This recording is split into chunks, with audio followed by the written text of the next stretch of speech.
Hello friends, welcome to WiFi study changing the way of learning. स्वागत है आप सभी का इंडिया के number 1 study channel WiFi study में। तो कैसे हैं आप लोग? आई होप बहुत अच्छे होंगे, शानदार होंगे, जानदार होंगे।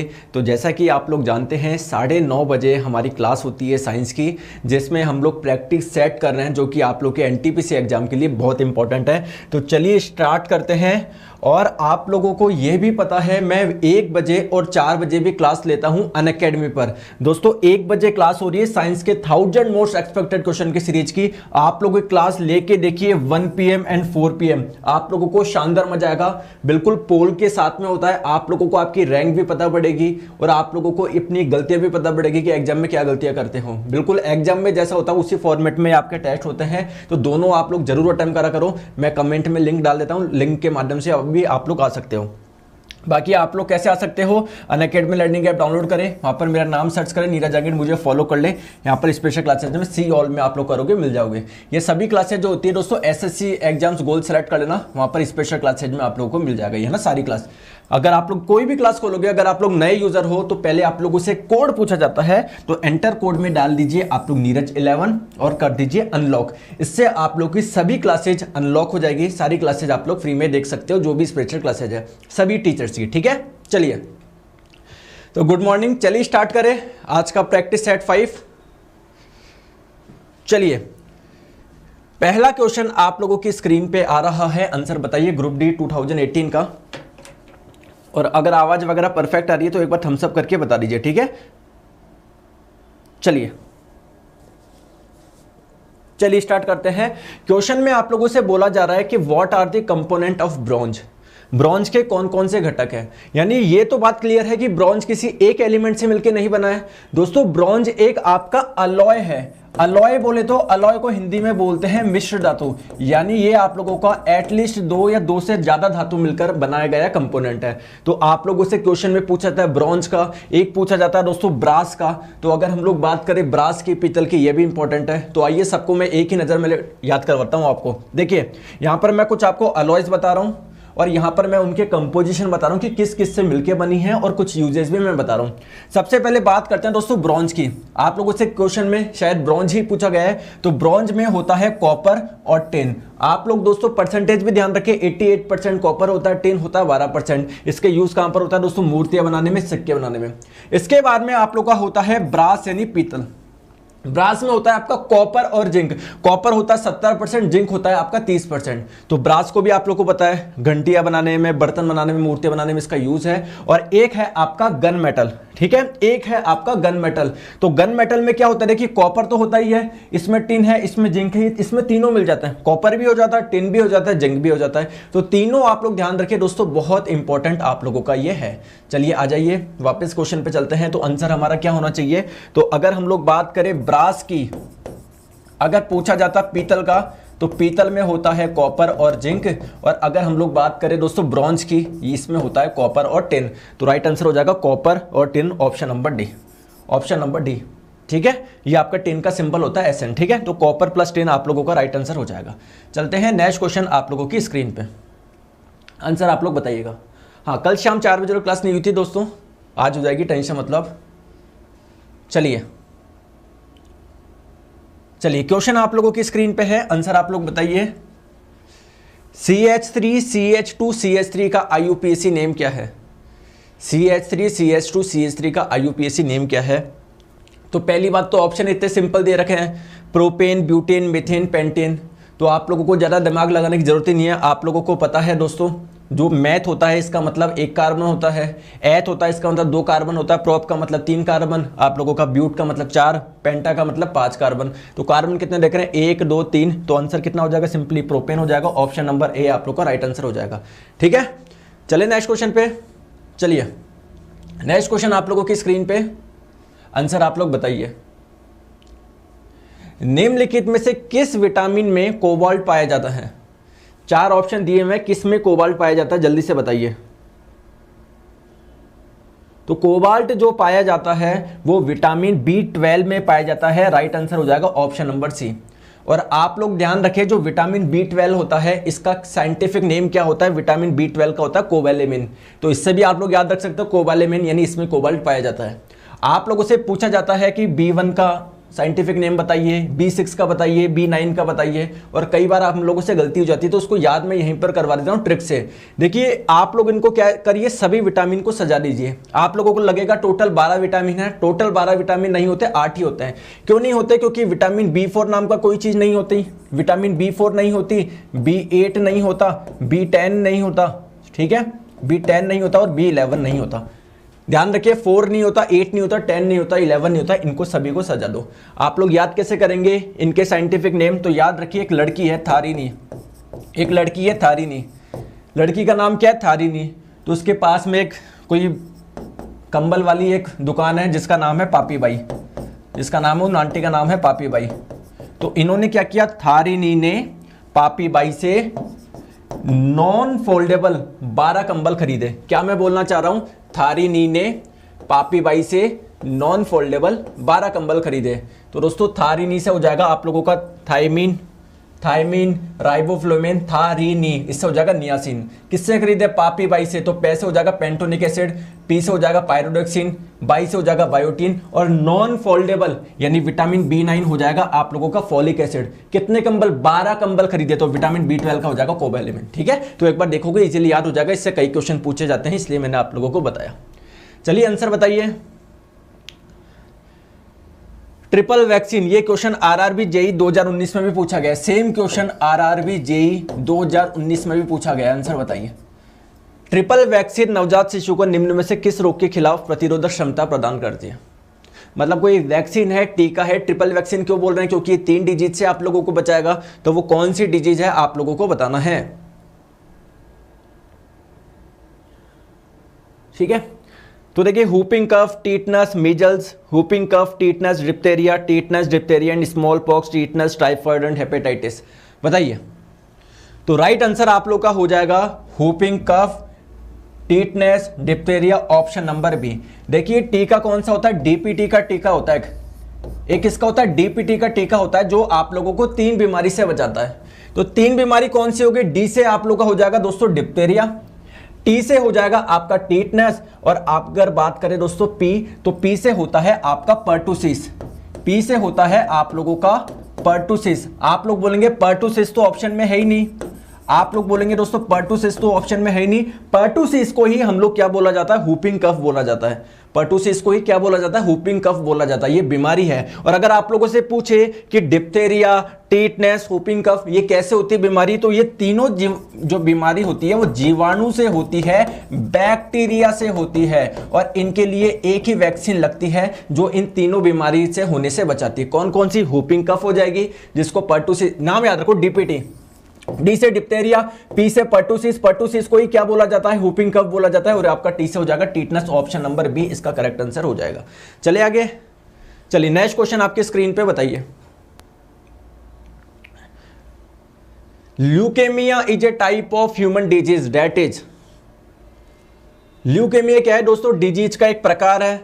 तो क्या होता है इसमें, जल्दी से बताइए। तो अगर हम लोग बात करें, आप लोग जानते हैं आप लोगों के ब्लड का कंपोजिशन क्या होता है? ब्लड में होता है 55% प्लाज्मा, आपके ब्लड में होता है 55% प्लाज्मा, और 45% होता है दोस्तों ब्लड कॉर्पस्कुल्स यानी रक्त कणिकाएं। इस 45% में क्या होता है? आरबीसी होता है, डब्ल्यूबीसी होता है, और प्लेटलेट्स होता है। और क्या होता है? प्लेटलेट्स होता है।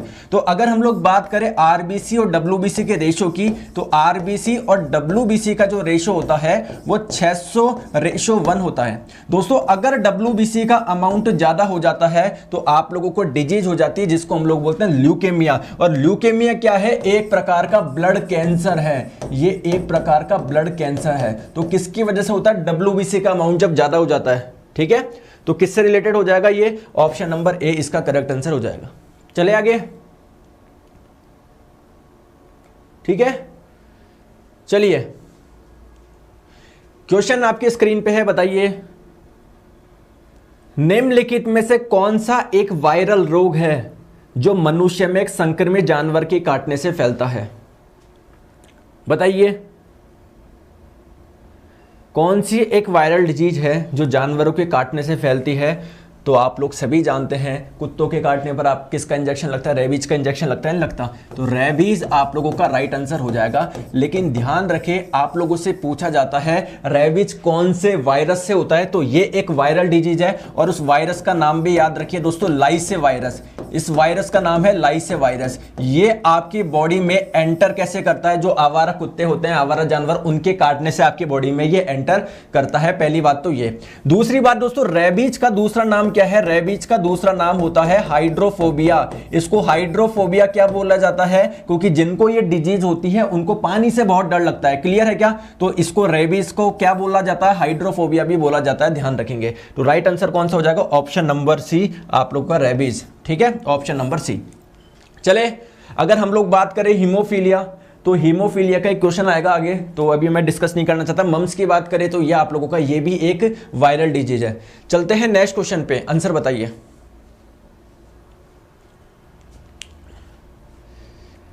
एलिसा टेस्ट डैश के कारण होने वाले एक्वायर्ड इम्यूनोडेफिशिएंसी सिंड्रोम के निदान के लिए किया जाता है। इस क्वेश्चन में पूरा आंसर तो बता दिया। क्वेश्चन का मजा तब आता जब आप लोगों से पूछा जाता एलिसा टेस्ट कौन सी बीमारी के लिए किया जाता है। समझ रहे हो बात को? तो अगर आप लोगों को पूछा जाता एलिसा टेस्ट कौन सी डिजीज के लिए किया जाता है, कौन से डिजीज को डिटेक्ट करने के लिए, डायग्नोस करने के लिए किया जाता है, तो आपका आंसर होता एड्स। लेकिन इसने साफ बोल दिया एलिसा टेस्ट एक्वायर्ड यानी एड्स के लिए किया जाता है। तो ये एड्स होता किसकी वजह से है? एड्स आपको पता है वायरल डिजीज है। कौन से वायरस से होता है? HIV वायरस से होता है। Option number C, human immunodeficiency, acquired immunodeficiency syndrome जो होता है वो कौन से वायरस होता है? HIV वायरस से होता है। तो राइट आंसर आपको हो जाएगा option number C. Next question, ये क्वेश्चन आगे हीमोफीलिया का, जिसके बारे में मैं आपको बता रहा था। आंसर बताइए, हीमोफीलिया क्या है?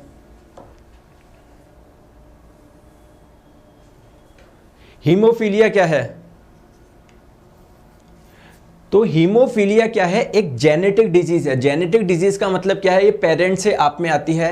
और इस डिजीज में होता क्या है, ब्लड की क्लॉटिंग आपकी लेट होती है। जैसे आप लोग चाहते हैं ना कि अगर जैसे आप लोग को चोट लगे, ब्लड की क्लॉटिंग हो जाए, रुधिर का थक्का बन जाए, जिससे एक्स्ट्रा ब्लड बहे नहीं। तो इस डिजीज में दोस्तों ब्लड की क्लॉटिंग काफी देर से होती है। तो इस डिजीज को हम लोग बोलते हैं हीमोफीलिया, और ये की जेनेटिक डिजीज है। तो राइट आंसर कौन सा हो जाएगा? 4 ऑप्शन दिए हुए हैं। तो it is a disease caused by the absence of, यह एक रोग है जो रक्त का थक्का उत्पन्न करने वाले कारकों के जिम्मेदार जीन की अनुपस्थिति के कारण होता है। ठीक है, जीन का मतलब क्या है? जो आप लोगों के जेनेटिक सब्सटेंस होते हैं ना, यही आप लोगों के क्या होते हैं? जीन होते हैं। तो राइट आंसर हो जाएगा ऑप्शन नंबर ए। क्लियर? चले आगे, नेक्स्ट क्वेश्चन। यह एक ऐसा रोग है जिसमें अतिरिक्त हीमोग्लोबिन का नहीं, जिसमें छेद नहीं। ठीक है, चलते हैं आगे नेक्स्ट क्वेश्चन पे। निम्नलिखित में से किस विकल्प को हास्य गैस कहा जाता है? कौन सी गैस है जिसको लाफिंग गैस बोला जाता है? ये क्वेश्चन इतनी बार पूछा जाता है, इसमें तो गलती होनी ही नहीं चाहिए। राइट आंसर कौन सा हो जाएगा? राइट आंसर हो जाएगा इसको नाइट्रस ऑक्साइड। ठीक है, option number A nitrous oxide. कौन सा हो जाएगा? नाइट्रस ऑक्साइड हो जाएगा। Right answer nitrous oxide. ठीक है, ऑप्शन नंबर ए एंड 2। चलिए नेक्स्ट क्वेश्चन पे चलते हैं आपकी स्क्रीन पे। कास्टिक सोडा का रासायनिक नाम आप लोगों को बताना है। कास्टिक सोडा का रासायनिक नाम, 4 ऑप्शन दिए हुए, जल्दी से बताइए। तो दोस्तों ध्यान रखें, जो आपका सोडियम हाइड्रोक्साइड होता है, इसी को ही हम लोग बोला जाता है कास्टिक सोडा। इसी को ही बोला जाता है कास्टिक सोडा। तो राइट आंसर आपका हो जाएगा ऑप्शन नंबर, सोडियम हाइड्रोक्साइड का है, ऑप्शन नंबर बी इसका करेक्ट आंसर हो जाएगा। चले नेक्स्ट क्वेश्चन आप लोगों की स्क्रीन पे। निम्नलिखित में से कौन सी धातु केरोसिन तेल में संग्रहित रखी जाती है? इनमें से किसको आप लोग केरोसिन में डुबा के रखोगे? सिंपल क्वेश्चन है, आंसर हो जाएगा सोडियम। तो सोडियम को केरोसिन में डुबा के क्यों रखते हैं? क्योंकि अगर आप लोग इसको खुले में रखोगे तो एटमॉस्फेयर में जो ऑक्सीजन है और ये वाटर वेपर के साथ में क्या कर लेती है? रिएक्ट कर लेती है, ये जलना स्टार्ट कर देती है। इसलिए हम लोग इसको किस में रखते हैं? केरोसिन में रखते हैं। तो राइट आंसर आपका हो जाएगा option number C, sodium. Next question आप लोगों की स्क्रीन पे, आंसर बताइए। उस धातु का नाम बताइए जिसे आसानी से चाकू से काटा जा सकता है, इजीली, जिसको आप लोग कट कर सकते हो। आप लोग जानते हो जो मेटल होती है, धातु होती है, जनरली वो हार्ड होती है, कठोर होती है। जैसे आप लोग का सोना है, गोल्ड है, आप लोग क्या उसको चाकू से काट सकते हो क्या? नहीं काट सकते, काफी हार्ड होती है वो। तो अगर हम लोग बात करें ऐसी मेटल जिसको चाकू से आप लोग काट सकते हो, मतलब काफी सॉफ्ट है, तो ये होता है आपका सोडियम और पोटेशियम। दोस्तों सोडियम और पोटेशियम को दोनों को ही आप लोग किससे काट सकते हो? चाकू से काट सकते हो। तो राइट आंसर हो जाएगा ऑप्शन नंबर ए, सोडियम आपको दिया हुआ है। चलिए नेक्स्ट क्वेश्चन पे आप लोग के स्क्रीन पे, सोडियम कार्बोनेट का रासायनिक सूत्र क्या है? सोडियम कार्बोनेट, जिसको हम लोग वॉशिंग सोडा भी बोलते हैं, जिसको हम लोग वॉशिंग सोडा भी बोलते हैं, धावन सोडा भी बोलते हैं। तो धावन सोडा का केमिकल नेम क्या हो जाएगा? Sodium carbonate. फॉर्मूला क्या हो जाएगा? Na2CO3 हो जाएगा। कौन सा ऑप्शन दे रखा है? Option number D. ठीक है। और एक आप लोगों से पूछा था बेकिंग सोडा, खाने का सोडा, तो खाने के सोडा कौन सा होता है दोस्तों? NaHCO3 होता है, सोडियम बाइकार्बोनेट। ये होता है आप लोगों का सोडियम बाइकार्बोनेट। और अगर आप लोगों से इसी का IUPAC नेम पूछा जाए तो इसका होता है सोडियम हाइड्रोजन कार्बोनेट भी बोला जाता है इसको। ठीक है, तो सोडियम बाइकार्बोनेट तो बोला ही जाता है, सोडियम हाइड्रोजन कार्बोनेट भी बोला जाता है। और ये क्या होता है? बेकिंग सोडा होता है, खाने का सोडा होता है। अभी आपसे सोडियम कार्बोनेट पूछा था, तो right answer option number D हो जाएगा। चलिए नेक्स्ट क्वेश्चन आपकी स्क्रीन पे, आंसर बताइए। प्लास्टर ऑफ पेरिस का chemical formula, plaster of Paris का केमिकल फॉर्मूला बताइए।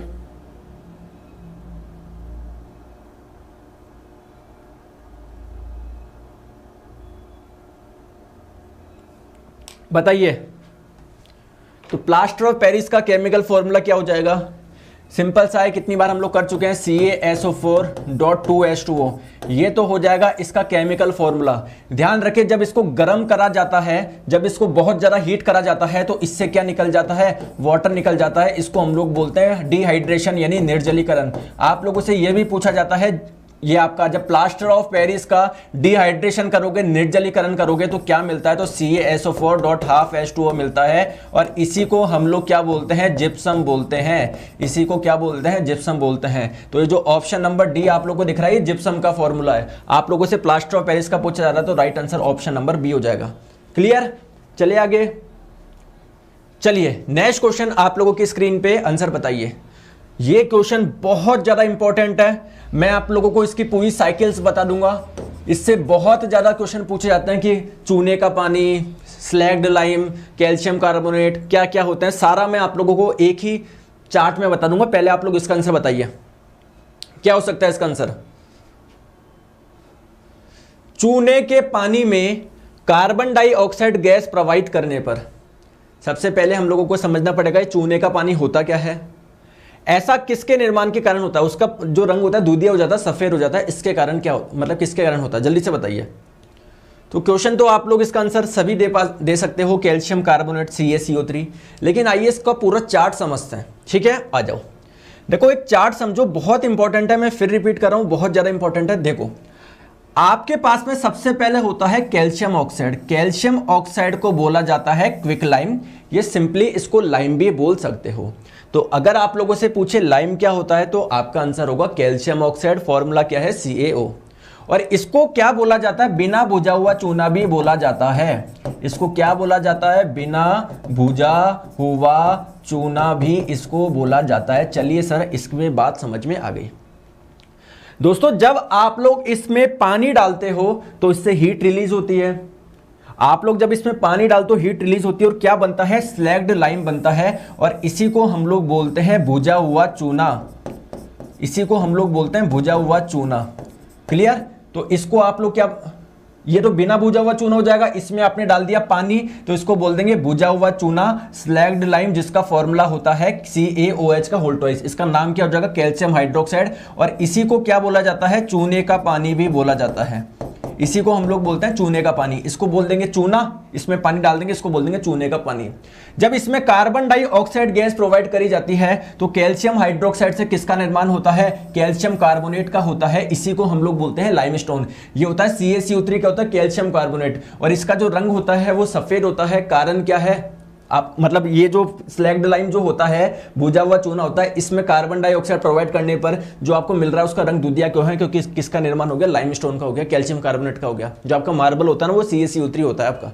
ठीक है, तो राइट आंसर हो जाएगा ऑप्शन नंबर ए। समझ में आ गया? चले तो ये आप लोग चार्ट ध्यान रखिएगा। कुछ भी क्वेश्चन पूछा जा सकता है कि अगर जो स्लैग्ड लाइम होगा, या फिर इससे पूछ लेता है कि क्विक लाइम से क्या मिलाया जाए इसमें जिससे आप लोगों का किसका निर्माण हो, कैल्शियम हाइड्रोक्साइड का हो। तो ये आप लोगों का चार्ट बहुत इंपॉर्टेंट है, इससे क्वेश्चन आते ही आते हैं। चलिए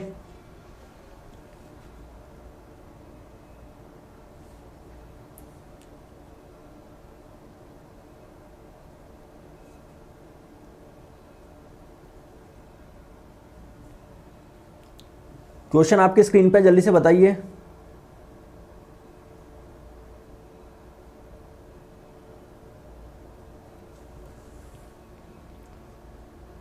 क्वेश्चन आपकी स्क्रीन पे बताइए।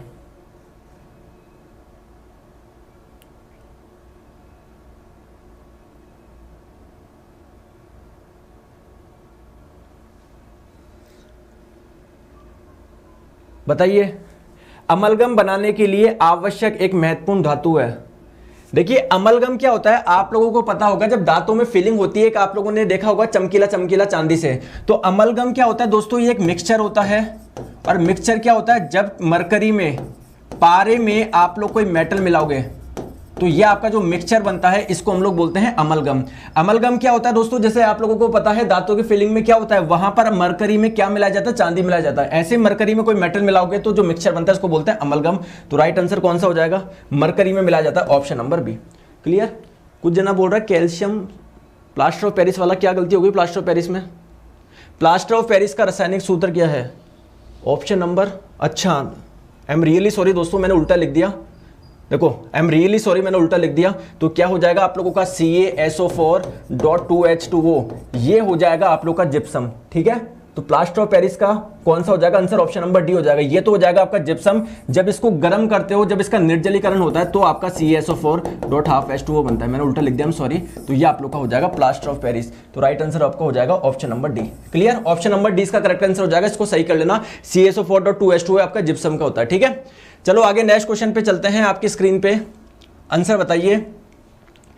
जिंक कॉपर सल्फेट विलयन से कॉपर को अलग कर सकता है, कॉपर को अलग कर सकता है क्योंकि जिंक। बताइए, चार ऑप्शन आपको दिए हुए हैं। तो अगर हम लोग बात करें जिंक कॉपर सल्फेट विलयन से कॉपर को अलग कर सकता है क्योंकि जिंक। तो अगर हम लोग बात करें जिंक की अभिक्रिया करवाओगे जब आप लोग कॉपर सल्फेट से, तो ये आप लोगों का किसका निर्माण हो जाएगा, कॉपर प्लस जिंक सल्फेट। पहली बात तो आप लोगों से क्वेश्चन पूछा जाता है, सेम क्वेश्चन आप लोगों का एग्जाम में आ चुका है कि ये कौन सी अभिक्रिया का उदाहरण है। आप लोग क्या मुझे बता सकते हो, क्या जिंक की अभिक्रिया हुई कॉपर सल्फेट से, इसने क्या बनाया, कॉपर प्लस जिंक सल्फेट का निर्माण हुआ। तो ये अभिक्रिया कौन सी अभिक्रिया का उदाहरण है, आप लोगों का कंपोजिशन रिएक्शन है या कॉम्बिनेशन रिएक्शन है, संयोजन अभिक्रिया है या डीकंपोजिशन है, या आप लोगों का डिस्प्लेसमेंट रिएक्शन है। तो आप लोग यहां पर देख पा रहे हो दोस्तों, कॉपर सल्फेट में जो कॉपर था, जिंक ने क्या कर दिया, इसको डिस्प्लेस कर दिया, कॉपर को अलग कर दिया, खुद आ गया। तो ये जो अभिक्रिया है डिस्प्लेसमेंट रिएक्शन का एग्जांपल है, विस्थापन अभिक्रिया का उदाहरण है।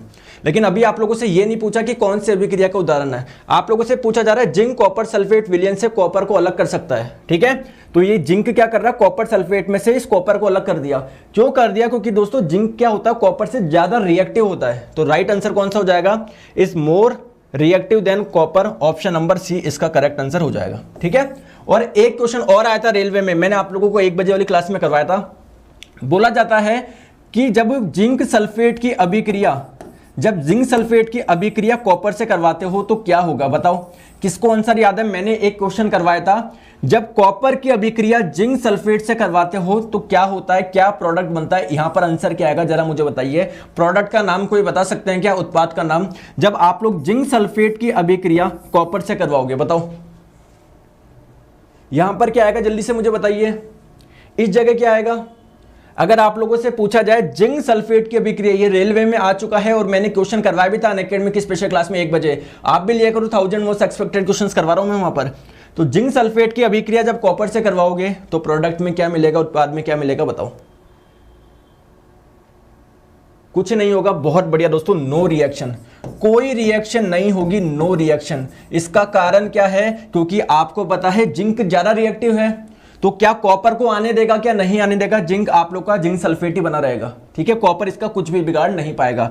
तो जब कॉपर की अभिक्रिया होगी जिंक सल्फेट से कोई रिएक्शन नहीं होगी, लेकिन जब कॉपर सल्फेट की अभिक्रिया करवाओगे जिंक से तो जिंक इसको रिप्लेस कर देगा। क्यों? क्योंकि आप लोग का जिंक ज्यादा रिएक्टिव होता है। तो right answer option number C हो जाएगा। चलिए बहुत बढ़िया। चलिए नेक्स्ट क्वेश्चन, ये सेम क्वेश्चन आप लोगों का अभी मिनिस्ट्रियल एंड आइसोलेटेड कैटेगरी में आया है शिफ्ट 1 में, ठीक है। तो मिनिस्ट्रियल एंड आइसोलेटेड कैटेगरी में सेम क्वेश्चन आया। आंसर बताइए। लोहे को जंग से बचाने के लिए, लोहे को जंग लगने से बचाने के लिए आप लोगों का क्या हो जाएगा? जिंक की एक सुरक्षात्मक परत लगाई जाती है। लोहे के ऊपर दोस्तों जिंक की एक लेयर चढ़ाई जाती है जिससे उस पर जंग ना लगे, रस्टिंग ना हो। तो इस प्रोसेस को हम लोग क्या बोला जाता है बताइए? तो ये प्रोसेस आपका कहलाता है galvanising. Option number C, option number C. तो इसमें क्या हो जाता है? जिंक की आप लोगों की एक परत हो जाती है, इस प्रोसेस को हम लोग बोलते हैं गैल्वेनाइजिंग। तो right answer option number C हो जाएगा, ठीक है। चलते हैं नेक्स्ट क्वेश्चन आप लोगों की स्क्रीन पे। हथेली पर रखने पर निम्न में से कौन सा पिघल जाएगा? ऐसा कौन सा मेटल है जो आप लोग अगर हथेली पे रखोगे तो पिघल जाएगा? जैसे भैया सोने को रखते हो कि पिघल जाता है कि नहीं? सोने को जब बहुत ज़्यादा हीट देते हो, टेम्परेचर देते हो, तब जाके वो मेल्ट होता है, क्योंकि उसका मेल्टिंग पॉइंट क्या होता है? बहुत ज़्यादा होता है। लेकिन कुछ मेटल्स ऐसे हैं, कुछ एलिमेंट्स ऐसे हैं जिनका मेल्टिंग पॉइंट कम है। आप लोग की हथेली का टेम्परेचर कितना होगा? 37 होगा। यहाँ पर रखते दोस्तों मेल्ट हो जाता है, यानी उसका मेल्टिंग पॉइंट इतना कम होता है। तो कौन सा हो जाएगा? गैलियम और सीजियम हो जाएगा। Right answer option number B हो जाएगा। Gallium and caesium, option number B, ठीक है। चले आगे। नेक्स्ट क्वेश्चन आप लोगों की स्क्रीन पे, आंसर आप लोग बताएं। ये आरआरबी जेईई का क्वेश्चन है 2019 का। साबुन लंबी श्रृंखला वाले डैश के सोडियम या पोटेशियम लवण होते हैं। देखते हैं कौन इसका आंसर सही बता पाएगा। 4 ऑप्शन आपको दिए हुए हैं।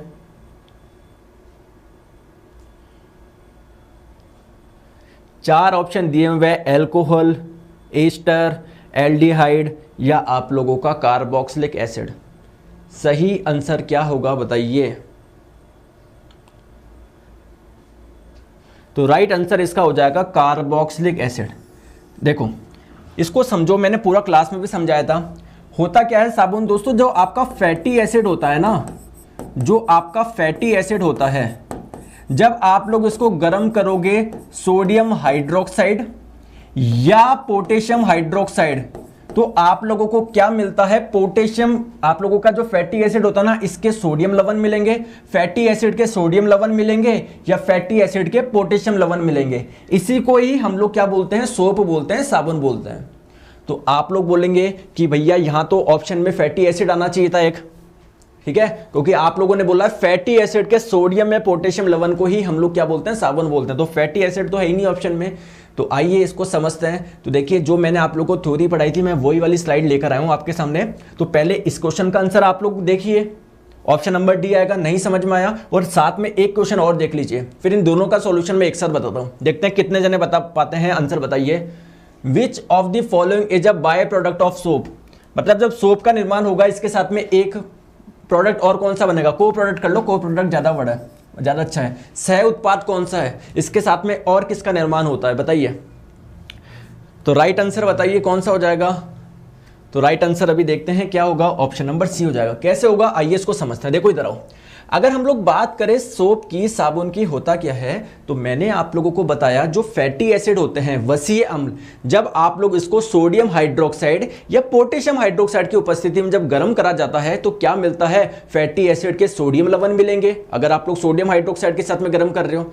अगर आप लोग पोटेशियम हाइड्रोक्साइड के साथ में गर्म कर रहे हो तो फैटी एसिड के पोटेशियम लवण मिलेंगे। तो इसी को हम लोग क्या बोलते हैं? सोप बोलते हैं। और जब भी सोप का निर्माण होगा साथ में एक प्रोडक्ट का निर्माण और होता है जिसको हम लोग बोलते हैं ग्लिसरॉल। तो अगर आप लोगों से पूछे साबुन का सह उत्पाद कौन सा है तो ये आपका हो जाएगा ग्लिसरॉल। आइए समझते हैं। तो मैंने आप लोगों को क्या बोला कि जो साबुन होता है वो क्या होता है? जो आपके फैटी एसिड होते हैं उसके सोडियम या पोटेशियम लवणों को ही हम लोग क्या बोलते हैं? सोप बोलते हैं, साबुन बोलते हैं।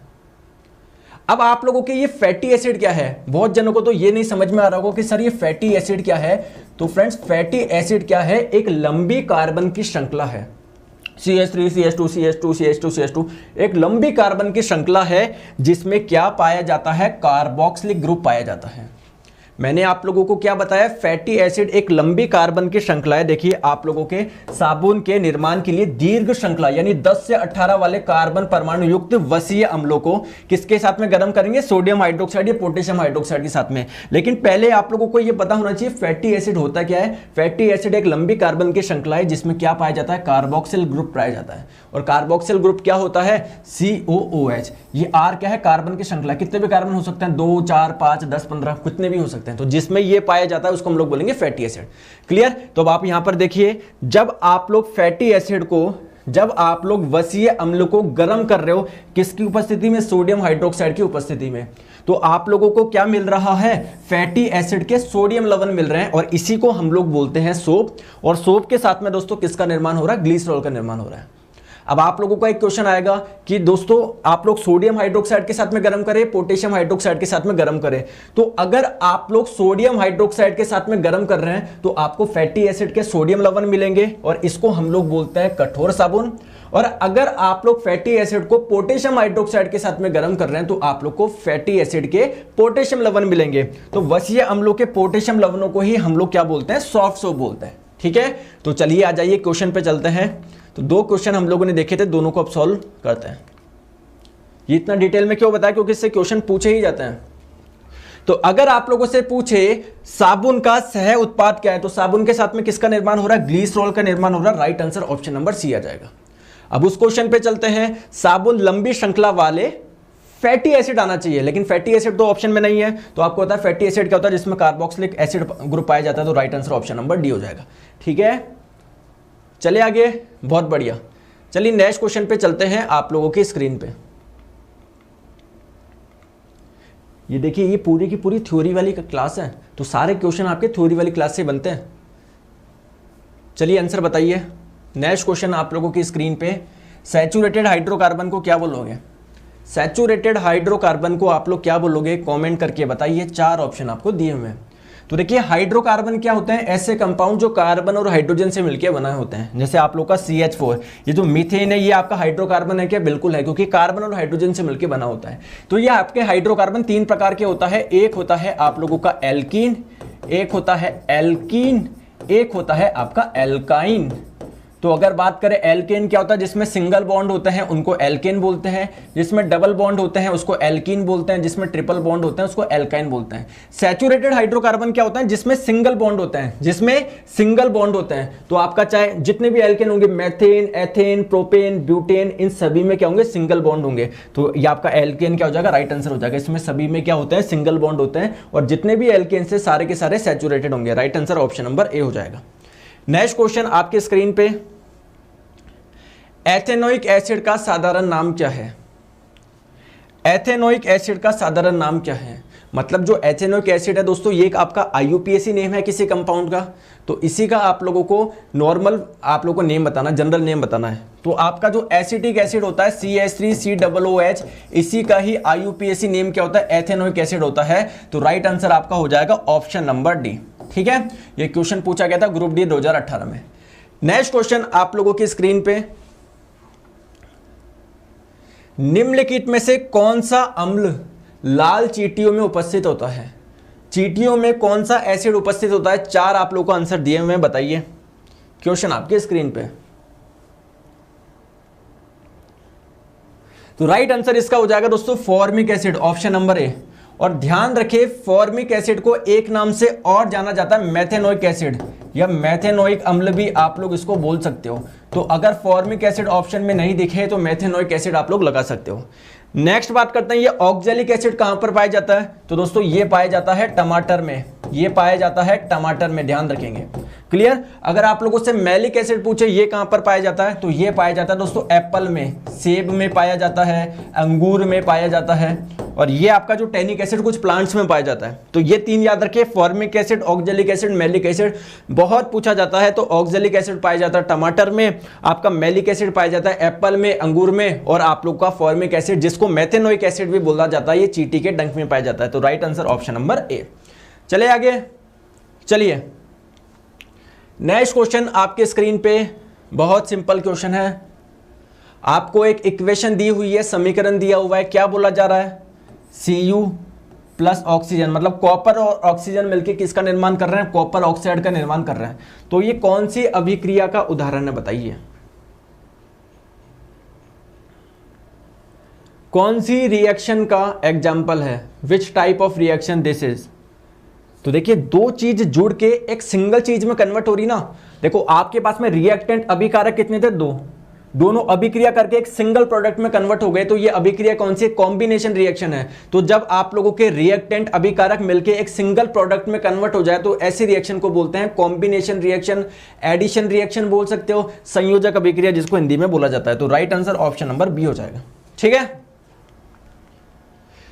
नेक्स्ट क्वेश्चन आप लोगों के स्क्रीन पे, आंसर आप लोग बताइए। ये क्वेश्चन भी आप लोगों का एग्जैक्टली मुझे ध्यान नहीं है कि स्टूडेंट ने भेजा था कि सर कुछ वनस्पति तेल से कुछ रिलेटेड था, तो अपन मान सकते हैं कुछ इस प्रकार का क्वेश्चन आया था कि तेल से घी बनाने का ऐसा कुछ क्वेश्चन पूछा गया था मिनिस्ट्रियल एंड आइसोलेटेड कैटेगरी में इस बार। तो ये क्वेश्चन मैं आप लोगों को पहले करवा चुका हूं 1 बजे वाली क्लास में और 4 बजे वाली क्लास में। बताइए इसका आंसर, वनस्पति तेल के हाइड्रोजनेशन में, हाइड्रोजनेशन क्या होता है दोस्तों, वनस्पति तेल में हाइड्रोजन गैस का मिलाना में उत्प्रेरक के रूप में डैश का प्रयोग किया जाता है। मतलब ये अभिक्रिया है जिसमें यूज होता है कैटलिस्ट का। कैटलिस्ट क्या होता है, जो रिएक्शन रेट को फास्ट कर देता है। तो कौन सी रिएक्शन, कौन से कैटलिस्ट का इस्तेमाल करा जाता है ये आप लोग को बताना है। 4 ऑप्शन आप लोग को दिए हुए हैं। ठीक है, तो आइए पहले समझते हैं वनस्पति तेल क्या होता है और कैसे आप लोग हाइड्रोजनेशन करके बनता क्या है। तो आइए देखिए इधर दोस्तों, ये आप लोग का होता है वेजिटेबल ऑयल, वनस्पति तेल।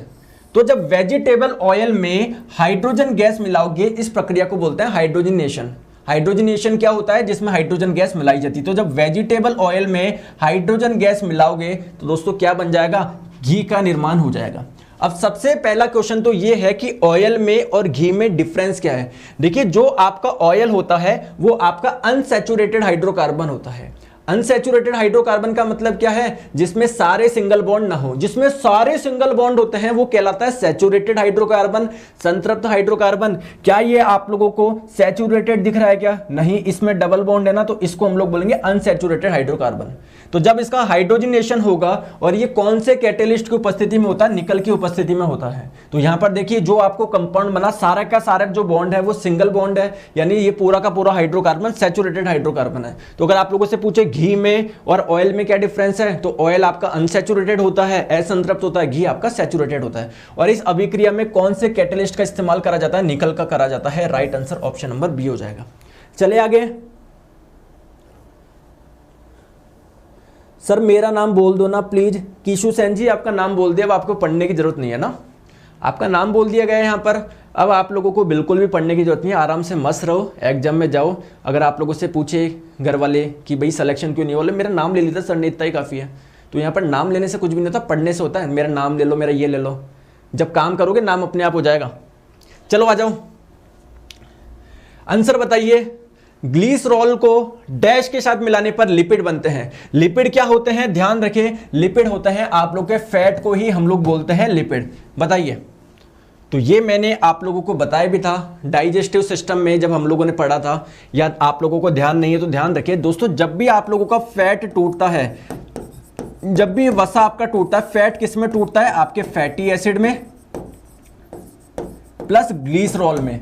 तो जब ग्लिसरॉल को फैटी एसिड के साथ में मिलाओगे तो किसका निर्माण होगा, फैट का निर्माण होगा, लिपिड का निर्माण होगा। तो अगर आप लोग को लिपिड का निर्माण करना है, फैट का निर्माण करना है, तो ग्लिसरॉल को किसके साथ में मिलाना पड़ेगा, फैटी एसिड के साथ में मिलाना पड़ेगा। फैटी एसिड कौन से ऑप्शन में दे रखा है, ऑप्शन नंबर ए में। चले आगे, पीडीएफ कहां मिलेगा दोस्तों, पीडीएफ क्लास के बाद नीचे कमेंट में लिंक आ जाता है, उससे आप लोग प्राप्त कर सकते हो। क्वेश्चन आप लोगों की स्क्रीन पे जल्दी से बताइए। Which of the following statement is true और false? इनमें से सही और गलत बता दो, सही और गलत बता दो। देखो आज स्लाइड हैंग नहीं कर रही ना, मैंने बताया था आप लोगों को कि अब स्लाइड हैंग नहीं करेगी। बताओ Which of the following statement is true और false? 4 ऑप्शन, सॉरी 2 आपको स्टेटमेंट दिए हैं और बताना है कि 4 ऑप्शन में से कौन सा सही है। The Latin name of sodium is natrium. आप लोग सभी जानते हो सोडियम को किससे रिप्रेजेंट करा जाता है, Na से करा जाता है। क्यों करा जाता है? क्योंकि सोडियम जिसका एटॉमिक नंबर होता है 11, इसका लैटिन नेम क्या होता है? नेट्रियम होता है। मेरे हिसाब से ऑप्शन नंबर ए बिल्कुल सही है, स्टेटमेंट ए बिल्कुल करेक्ट है। तो ये वाला ऑप्शन बी हो नहीं सकता, क्योंकि ये तो बोल रहा है केवल बी सही है। Both the statement are false, ये वाला ऑप्शन भी नहीं हो सकता। चलो आ जाओ, the Latin name of silver is argentum, तो ये आप लोगों का हो जाएगा। आप लोगों को पता है सिल्वर को हम लोग किससे रिप्रेजेंट करते हैं? Ag से करते हैं। तो ये भी आप लोगों का बिल्कुल सही है, ए भी सही है, बी भी सही है। राइट आंसर आप लोग का हो जाएगा both the statement A and B are the correct, option number C. ठीक है, चलते हैं आगे नेक्स्ट क्वेश्चन पे। नेक्स्ट क्वेश्चन आपके स्क्रीन पे, पौधों में कोशिका भित्ति का निर्माण करने वाले जटिल कार्बोहाइड्रेट को कहते हैं। अब बात करते हैं ये सेल वॉल होती क्या है। तो जो भी सेल होती है, इसकी जो आउटर मोस्ट लेयर होती है, इसी को हम लोग बोलते हैं सेल वॉल। इसी को हम लोग बोलते हैं सेल वॉल, कोशिका भित्ति। और दोस्तों इस सेल वॉल के अंदर एक और लेयर पाई जाती है जिसको हम लोग बोलते हैं सेल मेम्ब्रेन, कोशिका झिल्ली, या इसको प्लाज्मा मेम्ब्रेन भी बोला जाता है। जो अंदर वाली लेयर होती है उसको हम लोग बोलते हैं सेल मेम्ब्रेन। तो अगर आप लोगों से पूछे क्या ह्यूमन की सेल भी कुछ इस प्रकार की होती है कि नहीं, हमारे में सेल वॉल नहीं पाई जाती है। क्लियर? यानी हमारे सेल की जो आउटर मोस्ट लेयर होगी वो कौन सी हो जाएगी? सेल मेम्ब्रेन हो जाएगी। और अगर बात करें प्लांट्स की, तो प्लांट्स में सेल वॉल पाई जाती है, सबसे आउटर मोस्ट लेयर प्लांट की सेल वॉल हो जाएगी। तो बोला जा रहा है पौधों में कोशिका भित्ति का निर्माण किससे होता है। तो आइए इसको समझते हैं। देखो, क्या मैंने आप लोगों को सेल वॉल के बारे में बताया था क्या? पहली बात तो कोई मुझे बता सकता है इस सेल वॉल का फंक्शन क्या होता है? सेल वॉल क्या करता है दोस्तों? प्रोटेक्शन प्रोवाइड करता है, सुरक्षा प्रदान करता है। किससे? एक्स्ट्रा लाइट से, एक्स्ट्रा हीट से। आप लोगों को पता है भैया प्लांट्स तो दिन भर बाहर रहते हैं, तो एक्स्ट्रा हीट से जो प्रोटेक्शन प्रोवाइड होती है किसके द्वारा होती है? सेल वॉल से होती है। तो सेल वॉल बनी किसकी होती है? तो देखिए आइए देखते हैं। तो अगर हम लोग बात करें cell wall, there is no cell wall in humans. भैया आप लोग के जो ह्यूमंस होते हैं, हम जो इंसान होते हैं, उनमें सेल वॉल नहीं पाई जाती है। मानव में कोशिका भित्ति नहीं पाई जाती है। तो किस में पाई जाती है? प्लांट्स में पाई जाती है, बैक्टीरिया में पाई जाती है, जीवाणु में पाई जाती है, फंगस में पाई जाता है। तो इनकी आउटर मोस्ट लेयर क्या होती है? सेल की सेल वॉल होती है। अगर आप लोगों से पूछे सेल वॉल बनी किसकी होती है, तो आइए अगर प्लांट की बात करें, अगर पादप की बात करें, पौधों की, तो इनकी बनी होती है सेल्यूलोज की। सेल्यूलोज क्या है दोस्तों? एक प्रकार का कार्बोहाइड्रेट है। नेक्स्ट अगर आप लोगों से पूछा जाए फंगस की किससे बनी होती है सेल वॉल, तो ध्यान रखेंगे काइटिन की बनी होती है। अगर आप लोगों से पूछे बैक्टीरिया की किसकी बनी होती है, तो बैक्टीरिया की बनी होती है पैक्टिन से। और पैक्टिन क्या होता है? एक मिक्सचर होता है। किसका होता है? प्रोटीन प्लस कार्बोहाइड्रेट का। तो तीनों याद रखिए दोस्तों, तीनों बहुत इंपॉर्टेंट है।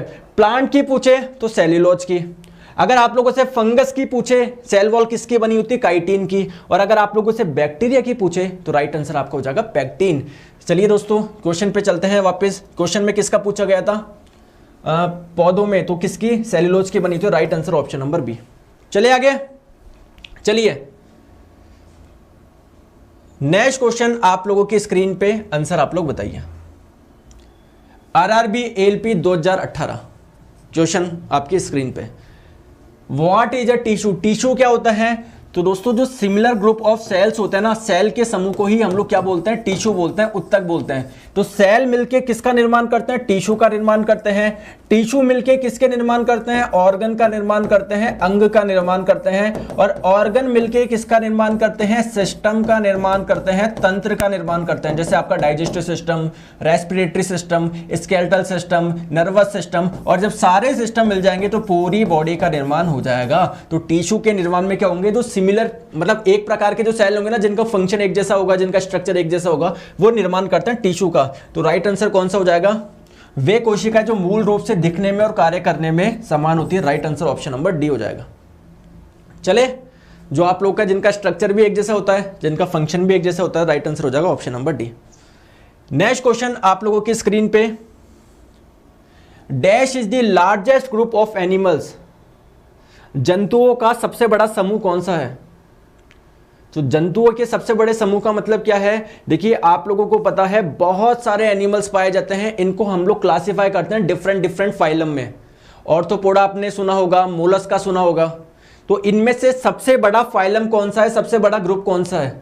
तो जितने भी आप लोगों के जानवर पाए जाते हैं 2/3 आप लोगों के किस में पाए जाते हैं, ऑर्थोपोडा फाइलम में पाए जाते हैं। तो राइट आंसर हो जाएगा ऑप्शन नंबर सी। ऑर्थोपोडा में क्या क्या आ जाते हैं दोस्तों, आपकी चींटी आ जाती है, कॉकरोच आ जाता है, केकड़ा आ जाता है, ये सारे के सारे, बटरफ्लाई आ जाती है, तितली, सारे के सारे ऑर्थोपोडा ऑप्शन नंबर बी इनमें ही आते हैं। ठीक है, तो चलिए नेक्स्ट क्वेश्चन पे चलते हैं आप लोगों की स्क्रीन पे। चले, और दोस्तों कई बार मान लो ऑप्शन नंबर बी की जगह सी गलत टिक हो जाए तो आप लोग ऐसे परेशान मत होकर, कमेंट में आप थोड़ा सा 10-15 सेकंड आगे पीछे करके देख लेकर, मैं उधर ही एक्सप्लेन कर देता हूं। ठीक है, चलो नेक्स्ट क्वेश्चन आप लोगों की स्क्रीन पे। डैश संबंधित पशुओं, मतलब जो आपके जंतु, करो पशु ज्यादा सही वर्ड नहीं रहेगा, ठीक है, जंतु। तो कौन से आप लोगों के फाइलम, कौन से समूह के जीव है जिनके पैर जुड़े होते हैं, तो ये आपके हो जाएंगे दोस्तों ऑर्थोपोडा। आप लोग देखना कॉकरोच वगैरह के इनके जो पैर होते हैं दोस्तों जुड़े होते हैं, तो राइट आंसर आपका हो जाएगा ऑप्शन नंबर सी। ठीक है, नेक्स्ट क्वेश्चन आप लोगों की स्क्रीन पे, आंसर बताइए। Amphibians and most reptile have, जो उभयचर होते हैं और सरीसृप होते हैं, इनमें क्या होता है, हर्ट कैसे होता है। जैसे हमारे हर्ट्स की बात करें तो हमारा जो हर्ट होता है वो तो 4 चैम्बर हर्ट होता है, आपको पता ना हमारे हर्ट में 4 चैम्बर होते हैं। ये आपका होता है लेफ्ट ऑरिकल, ये होता है आपका राइट ऑरिकल, ये होता है लेफ्ट वेंट्रिकल, ये होता है राइट वेंट्रिकल। तो आप लोगों से पूछा जा रहा है एम्फीबियंस और मोस्ट रेप्टाइल्स में क्या होता है, तो देखिए ध्यान से समझिए। एम्फीबियंस होते क्या है, उभयचर। उभयचर वो होते हैं जो पानी में भी रह सकते हैं, जमीन में भी रह सकते हैं, जैसे आप लोग के मेंढक, फ्रॉग। क्लियर। अगर रेप्टाइल्स की बात करें, रेप्टाइल्स ऐसे जंतु होते हैं जो रैंग रैंग के चलते हैं, जैसे छिपकली हो गया, क्रोकोडाइल हो गया, समझ रहे हो, ये सारे के सारे आप लोगों के क्या हो जाएंगे, रेप्टाइल्स हो जाएंगे।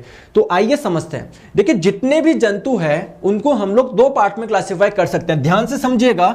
जितने भी जंतु होते हैं, जितने भी एनिमल्स होते हैं, इनको 2 पार्ट में क्लासिफाई करते हैं। एक होता है दोस्तों आपका वर्टिब्रेट, जिसको हम लोग हिंदी में बोलते हैं कशेरुकी। तो वर्टिब्रेट क्या होते हैं, जिनमें बैकबोन पाई जाती है, जिनमें रीढ़ की हड्डी पाई जाती है, उनको हम लोग बोलते हैं वर्टिब्रेट। और आप लोगों के इनवर्टिब्रेट क्या होते हैं, जिनमें रीढ़ की हड्डी नहीं पाई जाती। तो आप लोग मुझे बताइए हम कौन से ग्रुप में आएंगे, वर्टिब्रेट में आएंगे, इनवर्टिब्रेट में, वर्टिब्रेट में आएंगे। अब दोस्तों जितने भी वर्टिब्रेट्स है इनको 5 क्लास में डिवाइड करते हैं। मैं क्या बोल रहा हूं, जो आपके वर्टिब्रेट होते हैं इनको 5 क्लास में डिवाइड करा जाता है। कौन सी 5 क्लास होती है, एक होती है पीसेज, एक होता है एम्फीबियंस, एक होता है रेप्टाइल्स, एक होता है एवेस, एक होता है मैमल्स। तो देखो ध्यान से समझो, अभी आप लोगों से क्वेश्चन में किसके बारे में पूछा गया है, एम्फीबियंस के बारे में और रेप्टाइल्स के बारे में।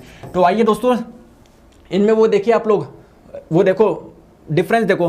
तो हार्ट के चैम्बर देखो, अगर हम लोग बात करें मछलियों में 2 चैम्बर हार्ट होता है। अगर आप लोगों से एम्फीबियंस की बात करें, उभयचर, तो इनमें 3 चैम्बर होता है। जो रेप्टाइल्स जो रैंग रैंग के चलते हैं उनमें भी 3 चैम्बर होता है। अगर बात करें पक्षियों की और मैमल्स की, जैसे हम लोग मैमल्स है जो दूध का श्रावण कर सकते हैं, वो मैमल्स कहलाते हैं। तो हमारे में क्या होता है, 4 चैम्बर होता है, पक्षियों में भी 4 चैम्बर। तो आप लोगों से एम्फीबियंस और रेप्टाइल्स का पूछा गया था, दोनों में 3-3 चैम्बर होता है। राइट आंसर हो जाएगा ऑप्शन नंबर बी। अरे समझ में आ गया क्या, क्लियर है क्या? चलिए बहुत बढ़िया, चलते हैं नेक्स्ट क्वेश्चन आपकी स्क्रीन पे। हीमोग्लोबिन में निम्न में से कौन सी धातु मौजूद है? हीमोग्लोबिन में क्या पाया जाता है? तो जो हीमोग्लोबिन होता है ये आपके आरबीसी का पार्ट होता है, लाल रक्त कणिका का। तो इस हीमोग्लोबिन में क्या पाया जाता है? आयरन पाया जाता है, ऑप्शन नंबर ए। तो अगर आयरन की कमी होगी, आयरन किस में पाया जाता है? हरी पत्तेदार सब्जियों में पाया जाता है, जैसे आपके पालक हो गई, मेथी, इनमें आयरन पाया जाता है। अगर आयरन की कमी होगी तो आपकी बॉडी में दोस्तों हीमोग्लोबिन का निर्माण नहीं होगा, और इसी कमी को हम लोग बोलते हैं एनीमिया। तो अगर आप लोगों से पूछे आयरन की कमी से कौन सा रोग हो जाता है, तो एनीमिया रोग हो जाता है, ध्यान रखेंगे। ठीक है, तो राइट आंसर आपका हो जाएगा ऑप्शन नंबर ए। चलते हैं नेक्स्ट क्वेश्चन पे। ऑक्सीजन की अनुपस्थिति में सबस्ट्रेट के अपूर्ण विघटन को डैश कहा जाता है। समझो क्वेश्चन में क्या बोलना चाह रहा है। देखो इधर आओ, देखिए होता क्या है, आप लोगों को एनर्जी किससे मिलती है? कार्बोहाइड्रेट से मिलती है। एनर्जी कैसे मिलती है दोस्तों? जब कार्बोहाइड्रेट का डाइजेशन होगा, पाचन होगा, ये कन्वर्ट होता है किसमें? ग्लूकोज में। क्या ग्लूकोज से एनर्जी मिल जाएगी कि नहीं? ग्लूकोज का जब ऑक्सीडेशन होगा, जब इसका ऑक्सीकरण होगा, तब जाके आप लोगों को एनर्जी मिलती है। चलिए ठीक है, लेकिन ध्यान रखिए ऑक्सीडेशन जो होता है, मतलब आप लोग का ऑक्सीडेशन का मतलब क्या है? इसमें ऑक्सीजन जोड़ना। अब ऑक्सीजन आप लोग जोड़ रहे हो, इसके लिए किसकी जरूरत पड़ती है? रेस्पिरेशन की जरूरत पड़ती है, श्वसन की जरूरत पड़ती है। तो आपका जो रेस्पिरेशन होता है वो 2 प्रकार का होता है। एक होता है एरोबिक रेस्पिरेशन, आप लोगों का वायवीय श्वसन। एक होता है एरोबिक जिसको हम लोग बोलते हैं वायु श्वसन। एरोबिक कौन सा होता है आप लोगों का, जो ऑक्सीजन की प्रेजेंस में होता है। और एक होता है आप लोगों का एनएरोबिक, एन स्पेलिंग क्या है, एनएरोबिक, ठीक है, एन एरोबिक यानी अवायवीय श्वसन। तो अवायवीय श्वसन क्या होता है दोस्तों, जो ऑक्सीजन की एब्सेंस में होता है। अगर आप लोगों को बोले इससे कितनी एनर्जी मिलती है, तो इससे 36 एटीपी मिलती है। इससे कितनी एनर्जी मिलती है, इससे केवल 2 एटीपी एनर्जी मिलती है। अगर आप लोगों से पूछे एरोबिक रेस्पिरेशन होता कहां पर है, सेल के कौन से पार्ट में होता है, तो दोस्तों ये होता है माइटोकॉन्ड्रिया में। ये कहां पर होता है, ये होता है माइटोकॉन्ड्रिया में। और अगर आप लोगों से पूछे एनएरोबिक रेस्पिरेशन कहां पर होता है, तो ये होता है साइटोप्लाज्म में यानी कोशिका द्रव्य में। तो आप लोग मुझे बताइए एनर्जी ज्यादा कहां पर बन रही है, साइटोप्लाज्म में बन रही है या माइटोकॉन्ड्रिया में? माइटोकॉन्ड्रिया में बन रही है। यहां पर 36 एटीपी बन रही है, यहां पर 2 एटीपी बन रही है। इसलिए माइटोकॉन्ड्रिया को पावर हाउस ऑफ सेल भी बोला जाता है, कोशिका का ऊर्जा ग्रह भी बोला जाता है। तो आप लोगों से बस ये पूछा जा रहा है ऑक्सीजन की अनुपस्थिति में जो विघटन हो रहा है उसको आप लोग क्या बोलेंगे, एनएरोबिक बोलेंगे। Option number B. चले आगे, नेक्स्ट क्वेश्चन आप लोगों की स्क्रीन पे आंसर बताइए। दोस्तों ये आरआरबी जेई 2019 का है, आरआरबी जेई का ही है ना। आंसर बताइए, निम्नलिखित में से कौन सा यौगिक गुर्दे की पथरी, जो आपकी किडनी में स्टोन बनता है, वो किससे बनता है? सिंपल सा क्वेश्चन है, क्या दिमाग लगाना, calcium oxalate. Option number A, ठीक है। चलते हैं नेक्स्ट क्वेश्चन आपकी स्क्रीन पे, आंसर बताएंगे। जिन पौधों में स्पष्ट विभेदित शरीर रूपरेखा नहीं होती वे डैश समूह में आते हैं। जल्दी से बताइए, वो डैश समूह में आते हैं। तो जैसे आप लोग जंतु बहुत अलग अलग तरह के होते हैं, तो आप लोग इनको अलग अलग ग्रुप में बांटते हो, वैसे ही दोस्तों प्लांट भी बहुत तरीके के होते हैं, लाखों तरीके के होते हैं। क्लियर है क्या? आप लोगों को आधे से ज्यादा प्लांट तो मतलब आपने 95% प्लांट्स तो हम लोगों ने देखे नहीं। क्लियर? कुछ आप लोग के दोस्तों जल में होते हैं, कोई कहां पर होते हैं। तो अगर हम लोग बात करें प्लांट की, तो इनको हम लोग क्या करते हैं, क्लासिफाई करते हैं। तो आ जाइए प्लांट किंगडम के बारे में थोड़ा सा बता दूं। देखो इधर आओ दोस्तों, जो प्लांट किंगडम होता है, मतलब आप लोग के जो प्लांट्स होते हैं, इनको 2 पार्ट में हम लोग बांट सकते हैं। एक होता है क्रिप्टोगेमिया, ध्यान से समझेंगे, एक होता है फेनेरोगेमिया। अगर आप लोगों से पूछे क्रिप्टोगेमिया क्या होता है, इसको हिंदी में बोलता है अपुष्पविद। तो ऐसे प्लांट जिनमें सीड नहीं होते हैं, जिनमें बीज नहीं होते हैं, इनको बोलते हैं क्रिप्टोगेमिया। क्लियर है क्या? और इसमें बीज नहीं होते तो क्या इनको अनडेवलप्ड प्लांट बोल सकते हैं, अविकसित बोल सकते हैं। तो एक तो हो गया आपका क्रिप्टोगेमिया, एक होता है फेनेरोगेमिया। फेनेरोगेमिया क्या होता है, ऐसे प्लांट जिनमें बीज पाए जाते हैं, या दोस्तों इनको हम लोग डेवलप्ड प्लांट बोल सकते हैं। तो ये आपका हो जाएगा फेनेरोगेमिया। समझ में आ गई बात को? कोई दिक्कत नहीं है। आप लोग का दोस्तों जो क्रिप्टोगेमिया होता है, इसको भी 3 पार्ट में बांटा जाता है। एक होता है थैलोफाइटा, एक होता है ब्रायोफाइटा, एक होता है टेरिफाइटा। क्या बोल रहा हूं, उसको हिंदी में भी यही बोलते हैं, थैलोफाइटा, ब्रायोफाइटा और आपका टेरिफाइटा। तो आपका थैलोफाइटा क्या होता है दोस्तों, ऐसे प्लांट जिनमें ना ही रूट्स होती, ना ही तने होते, ना ही पत्तियां होती। ये बिल्कुल अनडेवलप्ड प्लांट्स है। मतलब ये एक देखो थैलो से ध्यान रखो, थैलस की जैसे होती है, सुकाई की एक बॉडी की जैसे, ना इसमें कोई तना है, ना इसमें कुछ भी नहीं है। तो ये आप लोग के थैलस के शेप की होती है। क्लियर? तो ना ही इनमें तना है, ना ही इनमें पत्ती है। इन थैलोफाइटा के दोस्तों उदाहरण कौन कौन से हैं? तो आप लोग के दोस्तों जो फंगस होते हैं, बैक्टीरिया, एल्जाई, लाइकेन, ये सारे के सारे कौन से होते हैं दोस्तों, थैलोफाइटा होते हैं। क्लियर? तो आ जाइए इस क्वेश्चन पे चलते हैं। बोला जा रहा था जिनमें कोई विभेदित शरीर नहीं है, ना ही कोई तना वगैरह कुछ भी नहीं है, तो ये आपके कहलाते हैं दोस्तों Thallophyta. Right answer option number D हो जाएगा। ठीक है, चलते हैं आगे नेक्स्ट क्वेश्चन पे। बताओ, हम आलू के, अरे दोस्तों सेशन तो लाइक कर दो, ऐसे कंजूसी क्यों करते हो? बताओ, हम आलू के पौधे का कौन सा भाग खाते हैं? आप लोग आलू खाते हो, आप लोग अदरक खाते हो, आप लोग मूली खाते हो। तो दोस्तों वो या तो जड़ होगी, जैसे आप लोग मूली खाते हो, गाजर खाते हो, वो क्या होती है, प्लांट्स की जड़ होती है। आप लोग गोभी खाते हो, वो फूल होता है। आप लोग मेथी खाते हो, वो पत्तियां होती है। तो सिमिलरली आलू कौन सा पार्ट है? तो आलू दोस्तों होता है तना, स्टेम। Option number D. तो सारे पार्ट समझो एडिबल पार्ट, जो भी आप लोग पार्ट खाते हो। तो अगर बात करें आपके रूट की, जड़ की, तो दोस्तों जो आप लोग मूली खाते हो, गाजर खाते हो, चुकंदर खाते हो, शकरकंद, सलजम, ये सारे के सारे प्लांट्स की रूट्स होती है। अगर बात करें तने की, तो आप लोग प्याज खाते हो, लहसुन खाते हो, अदरक खाते हो, गन्ना खाते हो, है ना, आप लोग आलू खाते हो, हल्दी खाते हो, ये सारे के सारे दोस्तों होते हैं तना स्टेम। क्लियर। अगर बात करें पत्तियां, तो जो भी हरे पत्तेदार सब्जियां होती है ना, जैसे पालक हो गया, धनिया हो गया, मेथी हो गई, सारी की सारी पत्तियां होती हैं, लीव्स खाते हैं हम प्लांट्स की। और अगर बात करें गोभी, गोभी दो प्रकार की होती है, एक होती है फूल गोभी, एक होती है पत्ता गोभी। तो पत्ता गोभी क्या होती है दोस्तों, लीव्स होती है, पत्तियां होती है। नेक्स्ट बात करते हैं बीज। आप लोग प्लांट्स के कौन, आप हम जो खाते हो ना अनाज, आप लोग खाते हो, गेहूं आप लोग खा रहे हो, तो गेहूं क्या है, एक पौधा थोड़ी है, वो क्या है दोस्तों, बीज है, सीड है। तो जितने भी अनाज खा रहे हो, मूंगफली खा रहे हो, दालें खा रहे हो, फलियां खा रहे हो, तिल खा रहे हो, ये सारे के सारे दोस्तों क्या है, सीड्स है। नेक्स्ट बात करते हैं फूल। तो आप जो फूल गोभी खाते हो ना, वो क्या होता है, उसका फ्लावर होता है। जैसे आपका गुलाब का जो फ्लावर होता है ना, फूल होता है। तो सिमिलरली जो आपका फूल गोभी हम लोग खाते हो, वो उस प्लांट का फूल होता है। तो फूल गोभी हो गया, ब्रोकली हो गया, केसर हो गया, ये सारे के सारे ध्यान रखें। चलिए आगे हम लोग चलते हैं नेक्स्ट क्वेश्चन पे। चलिए, the male reproductive part of the flower are called. आप लोग पता है जैसे ह्यूमन में आप लोग के जो रिप्रोडक्शन ऑर्गन होते हैं वो अलग अलग होते हैं। ठीक है, मेल रिप्रोडक्शन अलग होता है, फीमेल रिप्रोडक्शन अलग होता है। तो आप लोगों को पूछा जा रहा है फूल के नर प्रजनन भागों को क्या बोलते हैं। देखिए, अगर आप लोगों से पूछा जाए प्रोडक्शन, ये आपका प्लांट्स का रिप्रोडक्शन ऑर्गन कौन सा होता है, पौधों के जनन अंग के बारे में पूछा जाए, तो पौधों का जनन अंग होता है उनका फ्लावर, उनका फूल। अब आप लोग ध्यान से समझिए, इस फ्लावर में ही मेल पार्ट भी पाया जाता है, फीमेल पार्ट भी पाया जाता है। तो अगर आप लोगों से पूछे मेल पार्ट कौन सा होता है फ्लावर का, तो इसको हम लोग बोलते हैं स्टेमेन। हिंदी में इसको बोला जाता है पुंकेसर। क्या बोला जाता है, पुंकेसर। तो इस मेल पार्ट के दो पार्ट होते हैं, एंथर और एक होता है फिलामेंट। ध्यान से समझेंगे। और अगर हम लोग बात करें फीमेल पार्ट को बोला जाता है पिस्टिल। तो ये आप लोगों का होता है स्टिग्मा, स्टाइल, ओवेरी, ओविल, या कार्पेल बोलो, कार्पेल बोल लो आप। क्लियर है क्या। तो आपका आंसर कौन सा हो जाएगा, स्टेमेन हो जाएगा। Right answer option number B, नर जनन भाग पूछा था आप लोगों से, बी आप लोगों का राइट आंसर हो जाएगा। नेक्स्ट क्वेश्चन आप लोगों की स्क्रीन पे। चलो दोस्तों, आज के लिए इतना ही रखते हैं, टाइम भी हो चुका।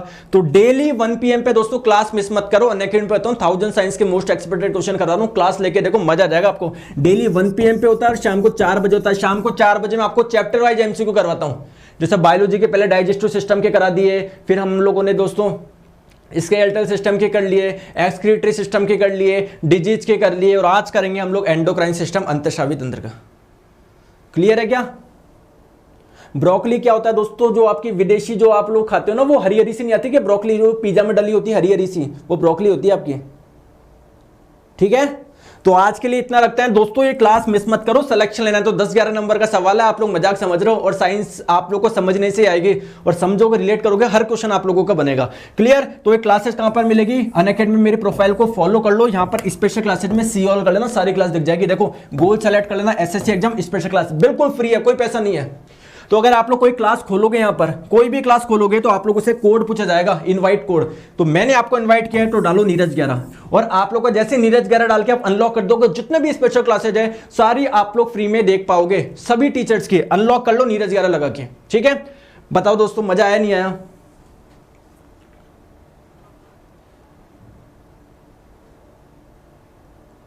ठीक है, और आप लोग दोस्तों क्लास में के नीचे मैं कमेंट में भी पिन कर देता हूं इस क्लासों की लिंक, तो आप लोग सीधे उससे भी पहुंच सकते हो। और आपकी जानकारी के लिए मैं बता दूं, आप लोग अगर तैयारी कर रहे हो CGL की, CHSL की, तो आपके पास में बेहतरीन मौका है। अनअकैडमी सब्सक्रिप्शन आप लोगों को सारे कोर्स प्रोवाइड कराता है एक सब्सक्रिप्शन में।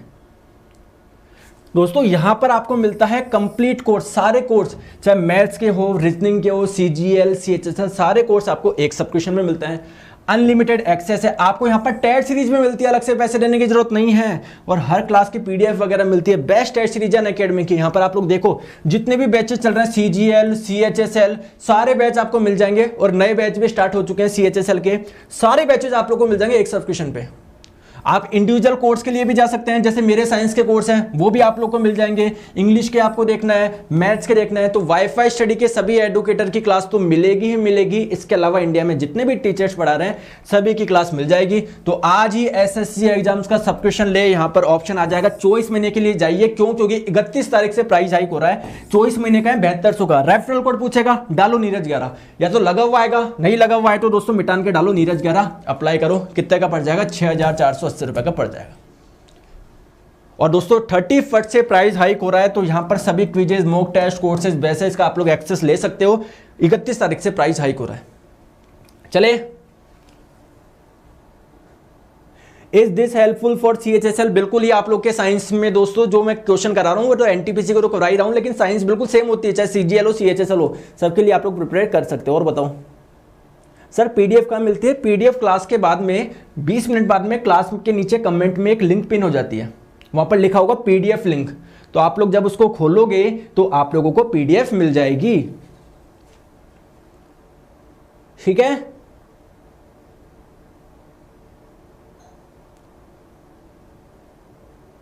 तो आज के लिए इतना रखते हैं, मिलते हैं